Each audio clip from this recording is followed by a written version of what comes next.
اس کی نظر ایک بڑے سے درخت پر پڑی جس پر سیب کی طرح کے پھل لگے ہوئے تھے۔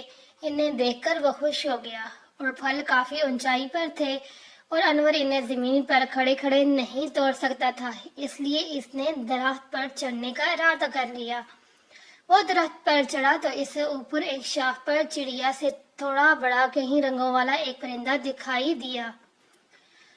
وہ چاروں طرف سے بے خبر ایک پھول پر چونچ مار مار کر اسے کھا رہا تھا۔ انور کو وہ پرندہ بہت اچھا لگا۔ اس نے سوچا کہ اس خوبصورت پرندے کو میں گھر لے جا کر سونا کو دے دوں گا اور اسے دیکھ کر بہت خوش ہوگی۔ یہ سوچ کر وہ بغیر کوئی آواز نکالے اس کے نزدیک آیا اور پھر چپٹ کر اسے اپنی گرفت میں لے لیا۔ اس اچانک آفت سے پرندہ گھبرا گیا اور زور زور سے اپنی سریلی آواز میں چہلانے لگا۔ پھر اس نے سیمی ہوئی نظروں سے انور کو دیکھتے ہوئے کہا، اگر تم مجھے چھوڑنے کا وعدہ کرو تو میں تمہیں طلسمی جھیل کا راز بتاؤں گا۔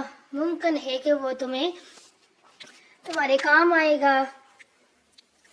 اسے انسانوں کی طرح باتیں کرتا دیکھ کر انور حیران رہ گیا اور سنبھل کر ایک موٹی سی شاخ پر بیٹھتے ہوئے بولا، ٹھیک ہے تو مجھے طلسمی جھیل کے راز بتاؤ، میں تمہیں چھوڑ دوں گا۔ پرندے نے کہا، تم اس جنگل میں کسی بھی جگہ کھڑے ہو کر پودے 100 قدم گن کر سامنے کی جانب چلو، 100 قدم پورے ہو جائیں گے تو رک جاؤ اور پھر پورے 100 قدم گن کر دوبارہ پیچھے کی جانب آؤ۔ اگر قدموں کی گنتی بالکل ٹھیک ہوگی تو تمہارے سامنے ایک جھیل نمودار ہو جائے گی۔ یہی طلسمی جھیل ہے۔ اگر اس جھیل کا پانی کسی ایسے شخص پر ڈال دیا جائے جو جادو جانتا ہو تو اس عمل سے وہ اپنا سارا جادو ہمیشہ کے لیے بھول جائے گا اور پھر کبھی بھی کسی پر جادو نہیں کر سکے گا۔ اس کے علاوہ اس نے جس پر بھی اپنا جادو کیا ہوگا ان لوگوں پر سے بھی اس کے جادو کا اثر ختم ہو جائے گا۔ یہ ہے طلسمی جھیل کا راز۔ انور کو یہ بات بہت عجیب سی لگی۔ اس نے پرندے کو چھوڑ دیا۔ اس کے بعد اس نے کچھ پھل کھا کر اپنی بھوک مٹائی۔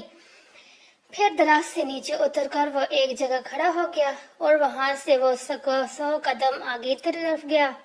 پھر جب 100 قدم پورے ہو گئے تو وہ گن کر 100 قدم پیچھے کی طرف آیا۔ جب یہ گنتی پوری ہو گئی تو اچانک اس کے سامنے ایک ہلکے سے دھماکے کے ساتھ ایک جھیل نمودار ہو گئی جس میں سبزی مائل پانی بھرا ہوا تھا اور اس میں جگہ جگہ کنول کے پھول نظر آ رہے تھے۔ انور نے جلدی سے اپنی چھلانگل میں اس جھیل کا پانی بھرا اور جیسے ہی واپسی کے لیے مڑا تو اس کے کانوں میں پھر ہلکے سے دھماکے کی آواز آئی۔ اس نے گھوم کر دیکھا تو طلسمی جھیل نظروں سے غائب ہو گئی تھی اور اب وہاں پر بڑی بڑی جھاڑیں نظر آ رہی تھی جن میں خرگوش کے چند بچے چھپے ہوئے تھے اور اپنی چھوٹی چھوٹی لال لال آنکھوں سے انور کو دیکھ رہے تھے۔ اس کے بعد انور دوبارہ اپنے سفر پر روانہ ہو گیا۔ شام ہوتے ہوتے وہ شہر پہنچ گیا۔ اسے سونا کے ماموں کا گھر ڈھونڈنے میں کافی دقت نہ ہوئی۔ وہ چونکہ بادشاہ کے محل میں کام کرتے تھے اس لیے بہت سے لوگ اسے جانتے تھے جنہوں نے انور کو اس کے گھر پہنچا دیا تھا اور اسے دیکھ کر بہت خوشی ہوا اور اس کی خوب خاطر مدارت کی۔ انور نے جب اس کو بتایا کہ وہ کام کے سلسلے میں شہر آیا ہے تو اس نے انور سے کہا کہ وہ کوشش کرے گا کہ اس کی نوکری محل میں ہی لگ جائے، مگر اس میں کچھ وقت لگے گا کیونکہ بادشاہ سلامت ایک مسئلے کی وجہ سے بہت پریشان ہیں۔ انور کے پوچھنے پر اس نے بتایا، 2-3 روز پہلے ایک نہایت بدصورت جادوگر بادشاہ سلامت کے پاس آیا تھا۔ اس نے بادشاہ سے کہا کہ وہ شہزادی کی شادی اس کے ساتھ کر دے۔ اس کی بات سن کر بادشاہ کو بہت غصہ آیا اور اس نے سپاہیوں کو حکم دیا کہ اس کو گرفتار کر لے، مگر وہ جادوگر بہت مکار تھا۔ اس سے پہلے کہ سپاہی اسے پکڑتے وہ چھلانگ لگا کر چھت سے لٹک کر فانوس پر چڑھ گیا اور جانے کیا پڑھ کر شہزادی پر پھونکا کہ 17-18 سال کی شہزادی کا قد 2-3 سال کے بچی جتنا ہو گیا۔ جادوگر یہ کہتے ہوئے چلا گیا کہ اگر بادشاہ نے اس کی شادی اپنی بیٹی کے ساتھ نہیں کی تو شہزادی ہمیشہ اتنے ہی قد کی رہے گی۔ اس نے بادشاہ سلامت کو سوچنے کے لیے 3 روز دیے ہیں۔